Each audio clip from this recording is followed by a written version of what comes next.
दो तो माफ करना। दोस्तों, पिछले वीडियो में बताई गई घटना को आपको याद ही होगी कि भैंसवाड़ा में आदमखोर ने एक बच्चे को मार दिया था और रुद्रप्रयाग से करीब 18 मील चल के जिम कॉर्बेट साहब जब वहां पहुंचे तो शाम हो चुकी थी। और ये उस बाखुली या उस बाखुई के आंगन में घास के गट्ठरों के पीछे छुपकर बैठ गए थे, अपने ऊपर भी घास वास डलवा ली थी। फिर रात में बारिश और तूफान आ गया था। तूफान रुकने के बाद में जब आदमखोर आया तो उसी टाइम एक नरबाघ और आ गया। इन दोनों के बीच भयानक युद्ध हुआ था, जिसमें आदमखोर बाघ को पीछे हटना पड़ा था। मतलब ये कि वो सरेंडर करके वहाँ से निकल गया था और वहाँ से चल के 18 मील रुद्रप्रयाग से होता हुआ गुलाब राय की तरफ चला गया था।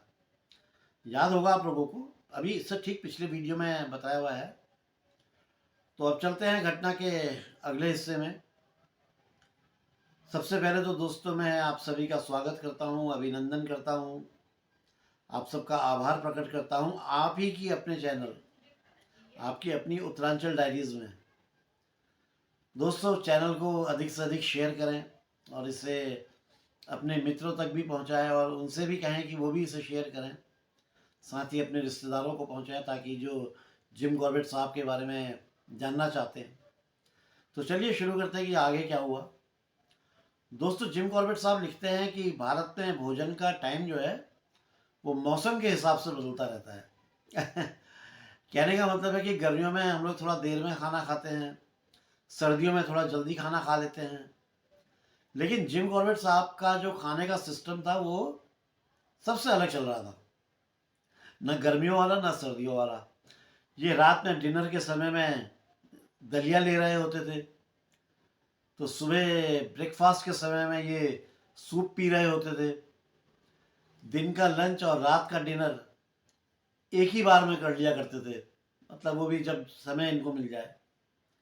हालांकि ये सिस्टम से इनकी सेहत में कोई नुकसान नहीं हो रहा था। हाँ, थोड़ा इनकी चर्बी जरूर कम हो गई थी। चर्बी से मतलब मोटापा है। हालांकि जिम कॉर्बेट साहब मोटापा नहीं थे, जस्ट अ लाइटर नोट।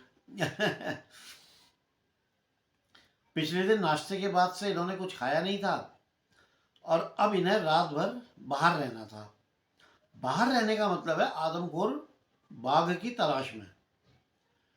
इसलिए भैंसवाड़ा से आकर इन्होंने कुछ हल्का फुल्का खाया और फिर 1 घंटा सोए, फिर नहा धो करके थोड़ा फ्रेश हुए और फिर ये गुलाब राय की तरफ निकल गए।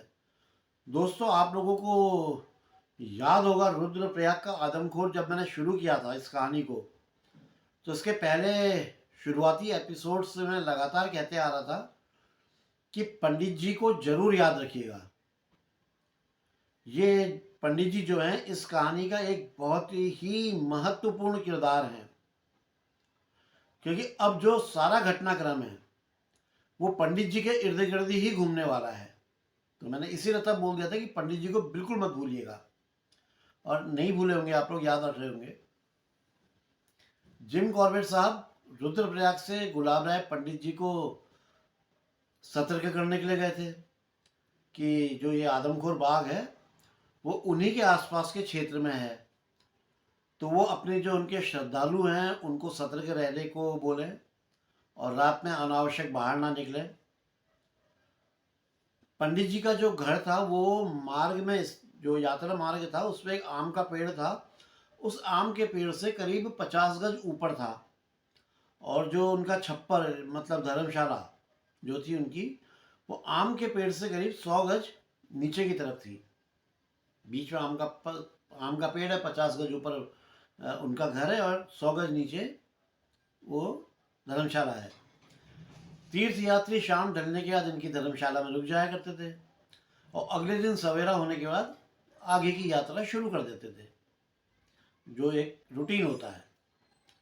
आप लोगों को याद होगा जिम कॉर्बेट साहब की पंडित जी से तभी जान पहचान हो गई थी जब ये रुद्रप्रयाग पहली बार आए थे। और जब भी ये गुलाब राय से गुजरते थे तो पंडित जी से इनकी दुआ सलाम जरूर हुआ करती थी। और पंडित जी के पास आदमखोर बाघ और गुलाब राय से गुजरने वाले जो यात्री थे उनके बारे में कई किस्से होते थे। और इससे भी बड़ी बात ये थी कि पंडित जी खुद भी इस बाघ के आक्रमण के भुक्तभोगी थे। मतलब आदमखोर बाघ ने इनके ऊपर भी हमला किया था, मगर बद्री विशाल की कृपा से ये बच गए थे। पंडित जी एक किस्सा इनको अक्सर सुनाया करते थे, इनको मतलब जिम कॉर्बेट साहब को, जो उनकी एक परिचित महिला के साथ घटित था। ये महिला गुलाब राय से थोड़ा आगे जाकर किसी गांव की थी। एक दिन वो कुछ खरीदारी करने के लिए घर से निकली थी और अपना सामान वामान खरीदने के लिए बाजार गई हुई थी। दोस्तों उस टाइम में आसपास के जो सारे गांव जो होते थे, जितने एरिया के गांव हैं, उन सब की एक बाजार बन जाती थी। तो रुद्रप्रयाग ही वो बाजार हुआ करती थी। और रुद्रप्रयाग क्योंकि यात्रा मार्ग का मुख्य एक वो भी केंद्र भी था, तो बाजार भी थोड़ा बड़ी थी। बाजार से वापसी में उससे कुछ देर हो गई थी और अंधेरा होने से थोड़ा पहले वो गुलाब राय पहुंची। क्योंकि अंधेरा किसी भी समय हो सकता था, तो ऐसे अंधेरे में वो अपने गांव जाने की हिम्मत नहीं कर रही थी। क्योंकि आदमखोर का जो ये आतंक था, इसका साया शाम ढलते ही फैल जाता था। ये एरिया पूरा आतंक के साये में था। तो उस महिला ने पंडित जी से परमिशन मांगी कि पंडित जी रात में उसे अपनी इस धर्मशाला में रहने दें। दोस्तों मैं धर्मशाला शब्द बोल रहा हूँ, लेकिन इसका मतलब ये नहीं है कि वो कोई ऐसी मजबूत दीवारों वाली और कोई बड़ी अच्छी छत वाली कोई सुव्यवस्थित धर्मशाला थी। ऐसा नहीं था। उस जमाने में वो एक छप्पर हुआ करता था, एक ऐसा छप्पर जिसमें यात्री अपनी रात गुजारते थे और सवेरे यात्रा में आगे बढ़ जाते थे। ये छप्पर काफ़ी बड़ा था और करीब 150 लोग इस पे आसानी से एक बार में रह सकते थे। महिला ने छप्पर में ही रात गुजारने की अनुमति मांगी कि मैं इस छप्पर में रात में रह जाऊंगी और सुबह अपने गांव चली जाऊंगी। पंडित जी को क्या दिक्कत थी, उन्होंने बोला ठीक है, दे दी परमिशन। और कहा कि वो जो भंडार वाला जो कमरा है उसके दरवाजे पे जाके सो जाए। भंडार वाले कमरे का मतलब था कि भंडार में जो है खाने का सामान रखा रहता था और भी छुटपुट सामान रहता था जिससे यात्री लोग खरीदते थे आवश्यकता का सामान, एक तरह की छोटी सी दुकान। पंडित जी ने महिला को भंडार के बाहर सोने को इसलिए कहा कि भंडार एक तरफ कमरे की आड़ में था और दूसरी तरफ छप्पर में रात गुजार रहे करीब 50 यात्री थे।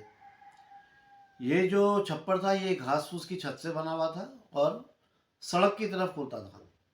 उसकी एक तरफ पहाड़ी थी और जो भंडार वाला जो कमरा था वो पहाड़ी और छप्पर के बीच में था। लेकिन इस कमरे से छप्पर का जो रास्ता था वो रुकता नहीं था, यानी कि ब्लॉक नहीं होता था। इसलिए महिला के भंडार कक्ष के दरवाजे पर लेटकर वो सो गई। उसके और सड़क के बीच सोए हुए यात्रियों की कतार थी। मतलब ऐसे समझिए कि ये सड़क है, सड़क पे लगा हुआ छप्पर है, छप्पर में घुसने का एक रास्ता है और उसके बाद लाइन से लोग सोए हुए हैं और उसके आखिर में भंडार वाला कमरा है और उस कमरे के दरवाजे के पास वो महिला सोई हुई है। अब आप समझ रहे होंगे किस तरह की पोजीशन है। यानी कि सड़क से इतनी दूर, इतने अंदर और इतने लोगों के बाद आधी रात का समय हुआ था। अचानक एक महिला चिल्लाई और कहने लगी कि उसे बिच्छू ने काट लिया है।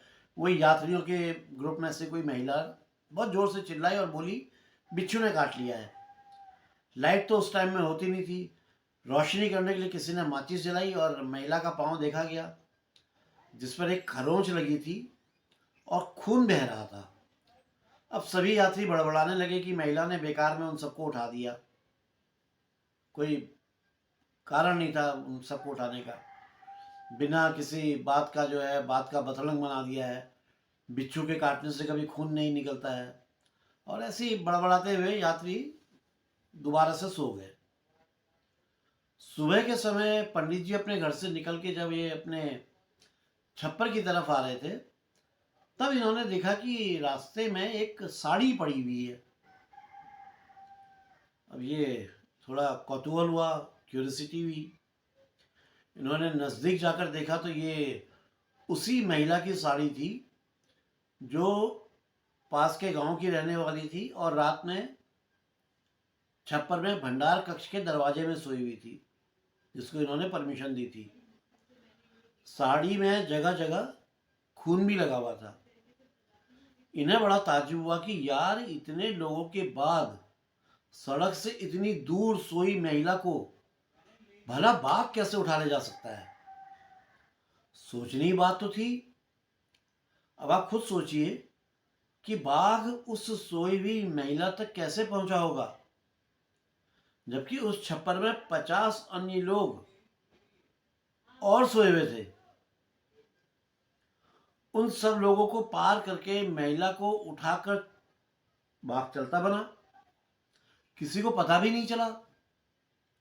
जबकि सोए हुए लोगों में से एक महिला चिल्लाई भी कि उसे बिच्छू ने काट लिया है, मगर वो बिच्छू का काटा नहीं था, वो बाघ का नाखून था जो उसे लगा था, जिससे उसकी जो स्किन थी, जो खाल थी, वो खुरच गई थी और उससे खून निकल रहा था। जो अन्य लोग महिला के चिल्लाने से जग गए थे, वो लोग भी कोई बाघ को नहीं देख पाए कि महिला को ले जाते हुए। आश्चर्य की बात तो है ही, बिल्कुल आपको भी लग रहा होगा। दूसरी आश्चर्य और सोचने वाली बात यह है कि आखिर बाघ इतने लोगों को छोड़कर उसी महिला को क्यों उठा के ले गया जो सबसे दूर सोई थी। उससे इतना रिस्क क्यों लिया इतने लोगों को के थ्रू इधर आने का। तो वो तो पहले या दूसरे व्यक्ति को आराम से ले जा सकता था। बाघ इतने लोगों को लांद फांद कर किसी को पता चले बगैर उस महिला को क्यों ले गया। इस बात के दो कारण हो सकते थे, लेकिन दोनों ही कारण कोई तर्क संगत नहीं लगते थे। क्या बाघ उस महिला की साड़ी के रंग को देख करके अट्रैक्ट हुआ था, या बाघ को पहाड़ी औरत की गंध, जो उसके लिए एक परिचित गंध थी, उस वजह से ले गया होगा। दोनों ही बातों में तर्क नहीं था, क्योंकि महिला की साड़ी जिस रंग की थी उस रंग की या उससे मिलते जुलते रंग की साड़ी अन्य महिलाओं ने भी पहनी थी जो उस ग्रुप में थी। अब बात करें गंध की, तो आप लोग भी जानते हैं कि बाघ या टाइगर, लेपर्ड, इनकी जो सूंघने की जो शक्ति होती है वो इतनी तेज नहीं होती है कि स्मेल कर सकें।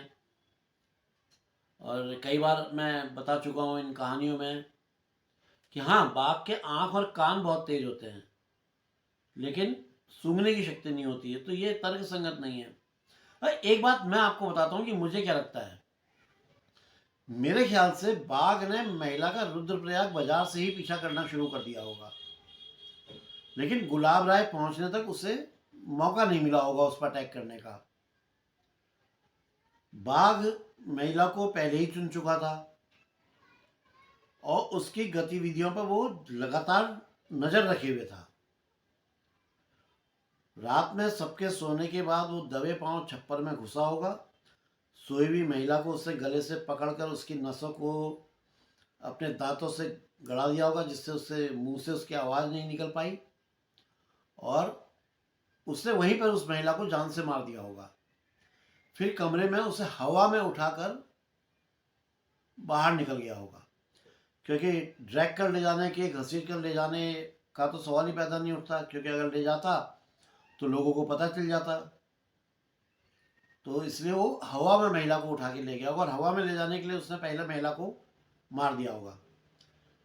बाहर निकलते हुए उसका एक नाखून उस महिला को लग गया जो बिच्छू समझकर चिल्लाई थी। और एक संभावना और है, यह भी संभव है कि महिला के अंदर बैठा बाघ का डर।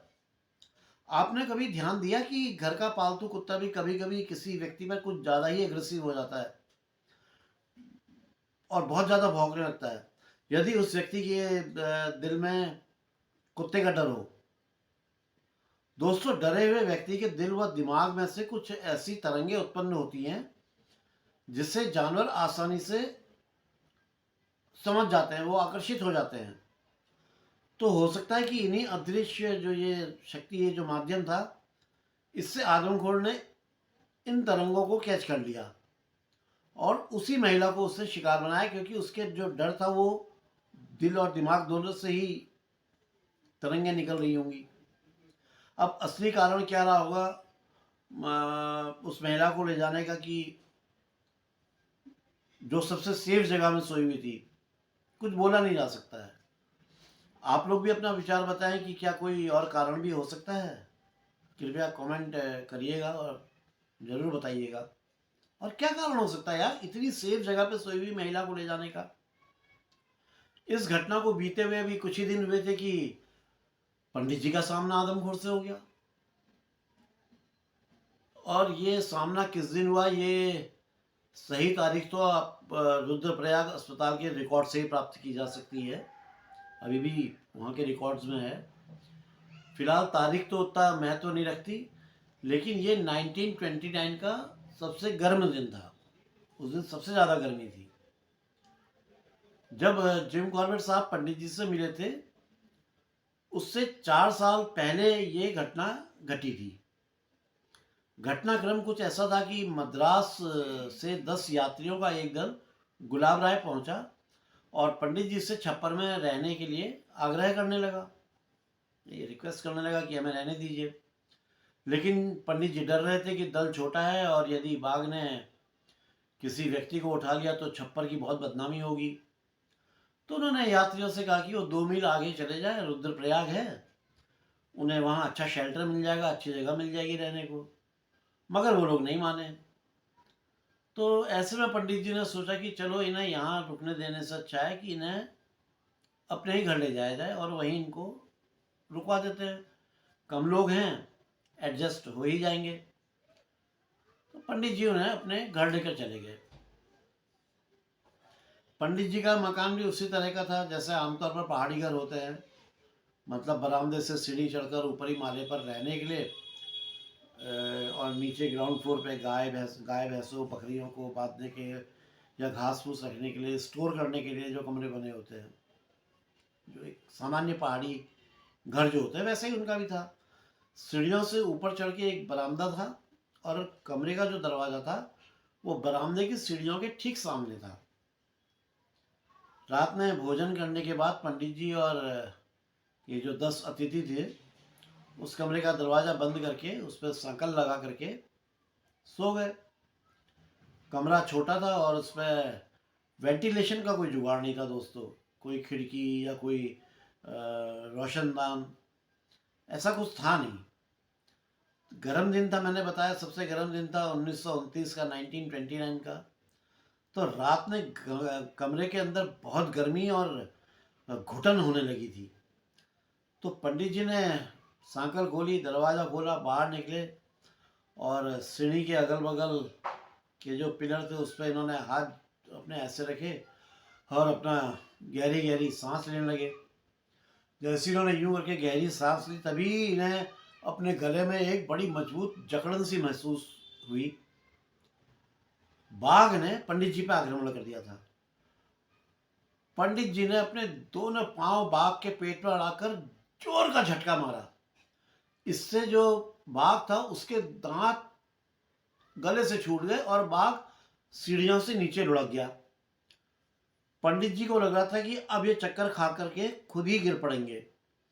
तो उन्होंने खंभों को, जो अगल बगल के खंभे थे, उनको उसमें अपने हाथ जोर से जमा लिए। बाघ नीचे से फिर इनके ऊपर कूदा और इस बार पंडित जी के बाएं हाथ में अपना पंजा गड़ा दिया। पंडित जी का सारा जोर खंभे पर था और बाघ का सारा वजन पंडित जी के बाएं हाथ पर था। बाघ का पंजा इस कदर गड़ा हुआ था कि पंडित जी का हाथ चीर कर ही अलग हुआ। इससे पहले बाघ फिर हमला करता, यात्रियों ने एक डरी हुई चीख सुन ली थी जो पंडित जी के गले से निकली थी।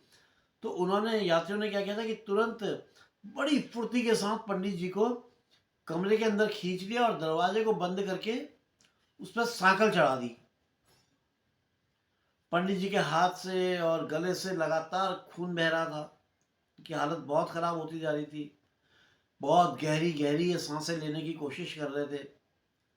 और वो उधर आदमखोर बाघ जो है गुस्से से भरा हुआ अपना गुर्राता हुआ दरवाजे को तोड़ने की कोशिश कर रहा था। जोर जोर से गुर्रा रहा था, दहाड़ रहा था। और बेचारे जो यात्री थे ये डर से कांप रहे थे, शोर कर रहे थे। खैर जैसे तैसे किसी तरह से वो खौफनाक रात गुजरी। दूसरे दिन सवेरा होने के बाद यात्री दल पंडित जी को लेकर रुद्रप्रयाग काली कमली वाला जो लोग थे उनका जो अस्पताल था वहाँ ले गए, जहाँ पंडित जी का उपचार होना शुरू हुआ। 3 महीने तक चांदी की एक नली को उनके गले में डालकर उन्हें भोजन कराया जाता था, लिक्विड फूड कराया जाता था। और करीब 6 महीने के बाद वो अपने घर गुलाब राय वापस लौट पाए थे। इस घटना के 4-5 साल बाद उनका एक फोटो लिया गया था।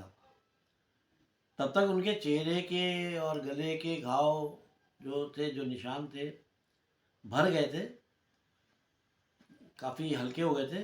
लेकिन फिर भी जो है फोटो में साफ साफ दिखाई पड़ रहे थे कि कहाँ कहाँ पे बाघ ने इनको काटा है या पंजा मारा है या दांत गड़ाया है। जिम कॉर्बेट साहब से बातचीत के दौरान पंडित जी बाघ को हमेशा जो है प्रेतात्मा ही कहते थे। और जब पहली बार पंडित जी ने कहा कि उस प्रेत आत्मा का कोई चेहरा नहीं है, तो जिम कॉर्बेट साहब के पास भी कोई जवाब नहीं था, कोई प्रमाण नहीं था उस तथाकथित प्रेत आत्मा जो असल में एक आदमखोर बाघ था उसका चेहरा दिखाने का। तो वो भी पंडित जी के साथ गपशप के दौरान बाघ को प्रेतात्मा ही बोलने लगे थे। मतलब पंडित जी से प्रेतात्मा बोल करके ही बात करते थे। शाम को गुलाब राय पहुंचकर इन्होंने पंडित जी को जो भैंसवाड़ा में जो घटना घटी थी उसका सारा विवरण सुनाया। और उनकी छप्पर में रहने वाले जो यात्री थे उनकी सुरक्षा के लिए उनको एहतियात बरतने के लिए कहा, क्योंकि वो प्रेतात्मा मतलब आदमखोर बाघ उनके आसपास के एरिया में ही था, जो कभी भी किसी भी समय किसी अप्रिय घटना को अंजाम दे सकता था। उस रात और उस के बाद की 3 रातें इन्होंने मतलब जिम कॉर्बेट साहब ने गुलाब राय में ही एक पुआल के खुम, पुआल का खुम क्या होता है शायद आप लोग नहीं जानते होंगे, मगर उत्तराखंड के निवासी समझ गए होंगे। पुआल दोस्तों धान, गेहूँ, जौ, राई, ये जो आदि फसलें हैं जब ये काट ली जाती है तो उनकी जो बची हुई जो घास होती है उसके डंठल को कहते हैं। ये एक तरह से कृषि का, खेती का एक सह उत्पादक है और बहुत सारे कार्यों के लिए उपयोगी है, जैसे पशुओं का चारा, पशुओं का बिछौना, छप्पर बनाना, ईंधन के रूप में उसको जला करके, तो इसका काफ़ी फ़ायदा होता है।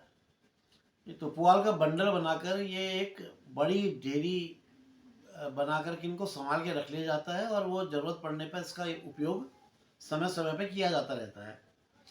पहाड़ों में आपने अक्सर पेड़ों में इन्हें देखा होगा, कुआओं में इन्हें लूटे भी कहा जाता है, लूटे शब्द भी बोला जाता है इनके लिए। तो जिम कॉर्बेट साहब इनके अंदर बैठकर सड़क पर नज़र रखते रहे, लेकिन बाघ नहीं आया। चौथे दिन इवर्सन साहब भी पौड़ी से आ गए थे। इवर्सन साहब के अंदर एक बहुत बड़ी खूबी थी, बहुत तारीफ थी कि वो जब भी देखते थे कि जिम कॉर्बेट साहब कुछ निराश हैं, कुछ हताश हैं, तो वो अपनी बातों से इनका मनोबल तुरंत बढ़ा देते थे, इनको फिर मजबूत कर देते थे। जो लोकल निवासी थे, वहाँ के लोकल जो लोग थे, वो उनकी तरह इवर्सन साहब का भी यही विश्वास था कि आदमखोर को मरना तो है ही, आज नहीं तो कल जरूर मारा जाएगा, इसलिए इसमें किसी को टेंशन लेने की कोई बात नहीं है, इसमें किसी की कोई गलती नहीं है, इधर बच गया उधर बच गया, कोई बात नहीं, मारा जाएगा। हालांकि जिम कॉर्बेट साहब और इवर्सन साहब के बीच लगातार चिट्ठियों का आदान प्रदान चलता रहता था। फिर भी बहुत सारी बातें थी जो इन दोनों के बीच होनी थी। जिम कॉर्बेट साहब जो पत्र इबर्टसन साहब को भेजते थे, उसका सार निकाल के वो सरकार को भेज देते थे, और न्यूज़पेपर जो अखबार वगैरह थे उनमें भी वही छप जाता था। इबर्टसन साहब ने बताया कि ये अखबारों द्वारा पूरे देश में बाघ को मारने के लिए बहुत शोर किया जा रहा है, और इस बाघ को मारने के लिए कुछ और नए नए उपाय करने के लिए भी कहा जा रहा है। ये भी कहा जा रहा है कि आप देश के अन्य हिस्सों से भी जो है शिकारियों को आमंत्रण कीजिए, उनको गढ़वाल बुलाइए, जिससे इस बाघ का जल्दी से जल्दी खात्मा हो। ये जो प्रेस द्वारा चलाया गया जो ये अभियान था, इसका परिणाम ये हुआ कि इबर्टसन साहब के पास में 2 पत्र आए। एक पत्र पूछताछ के लिए आया था और एक पत्र सुझाव के लिए आया था। जो पूछताछ वाला पत्र था ये एक शिकारी का था, जिसने पूछा था कि उसने बाघ के बारे में नहीं, उसे खुद क्या क्या सुविधाएं मिलेंगी वो ये जानना चाह रहा था। मतलब जैसे यात्रा भत्ता, आवास, भोजन, इनाम और इसी तरह की जो भी एरिस्टोक्रेट सुविधाएं थी वो उसको मिलेंगी कि नहीं मिलेंगी। अगर ये मिलेंगी तो वो विचार कर सकता है आने के। और जो दूसरा पत्र था वो एक सुझाव आया था कि वो भी एक शिकारी ने भेजा था कि एक बकरे के पूरे शरीर में सांखिया का लेप लगा दिया जाए।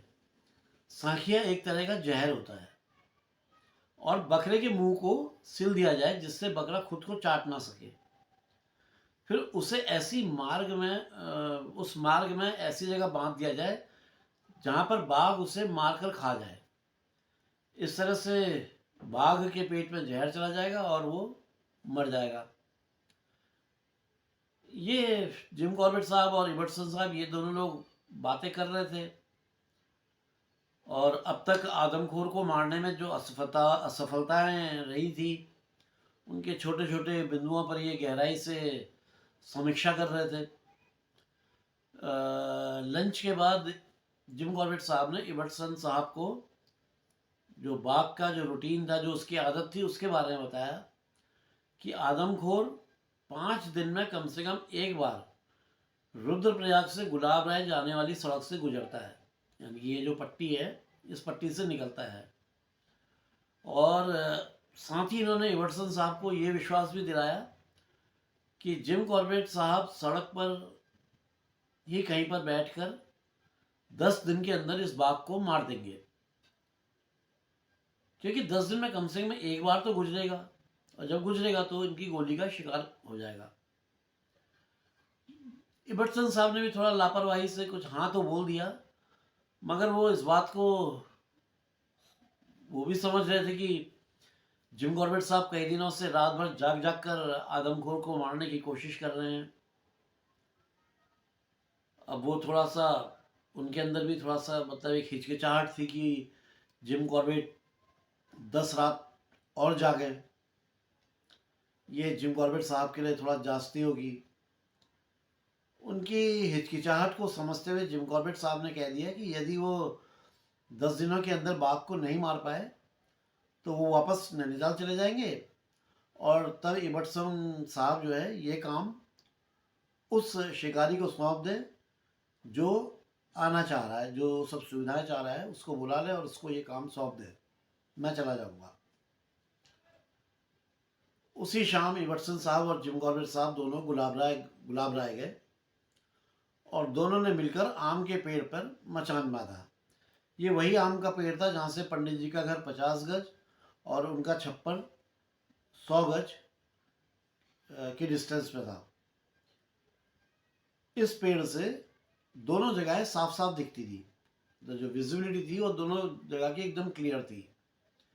मचान बनाने के बाद इन्होंने पेड़ के ठीक नीचे सड़क पर एक खूंटा गाड़ा और एक बकरा उस खूंटे से बांध दिया। बकरे के गले में छोटी छोटी घंटियां बंधी हुई थी। वैसे तो फुल मून लाइट थी, पूरा चांद था, लेकिन कितनी देर ये रात रहेगी ये कहाँ नहीं जा सकता था, क्योंकि थोड़ी देर बाद चांद को उस ऊंचे ऊंचे पहाड़ों के जो वहाँ पे पहाड़ थे उनके पीछे जाके छुप जाना था, और इस इलाके में पूरा अंधेरा हो जाना था। यदि आदमखोर अंधेरा होने के बाद आता है तो बकरी के गले में बंधे घुंघरू आवाज करते, तो जिम कॉर्बेट साहब को पता चल जाता। अब सारी तैयारी पूरी होने के बाद इवर्टसन साहब और उनके आदमी रुद्रप्रयाग वापस चले गए और जिम जाते हुए जिम कॉर्बेट साहब को बोल गए कि अगली सुबह वो अपने 2 आदमियों को भेज देंगे इनके पास। जिम कॉर्बेट साहब पेड़ की जड़ पे बैठे और आराम से सिगरेट जला ली और शाम को ढलने का इंतज़ार करने लगे। पंडित जी भी इनके पास आकर बैठ गए। हालांकि पंडित जी सिगरेट नहीं पीते थे, लेकिन वो अपने घर से इन्हें मचान बनाते हुए देख रहे थे और वो जिम कॉर्बेट साहब को समझाने के लिए आए थे कि वो रात में इस मचान पे ना बैठें। उनका पंडित जी का सोचना था कि बिस्तर में सोने को छोड़कर मचान पर जागने का कोई फ़ायदा नहीं है, क्योंकि वो प्रेतात्मा है। लेकिन जिम कॉर्बेट साहब ने उन्होंने समझा दिया कि पंडित जी मैं सिर्फ आज ही नहीं बल्कि पूरी 10 रातें इसी पेड़ पर बैठूंगा और जो आपका जो वो प्रेत आत्मा है उससे जरूर मारूंगा। यदि नहीं मार पाया तो कम से कम आपके घर और आपके छप्पर की सुरक्षा तो मैं कर ही लूंगा। और ये बोल करके ये मचान पर चढ़ गए। पंडित जी भी अपने घर चले गए। फिर क्या हुआ दोस्तों, मैं ये अगले एपिसोड में बताऊंगा।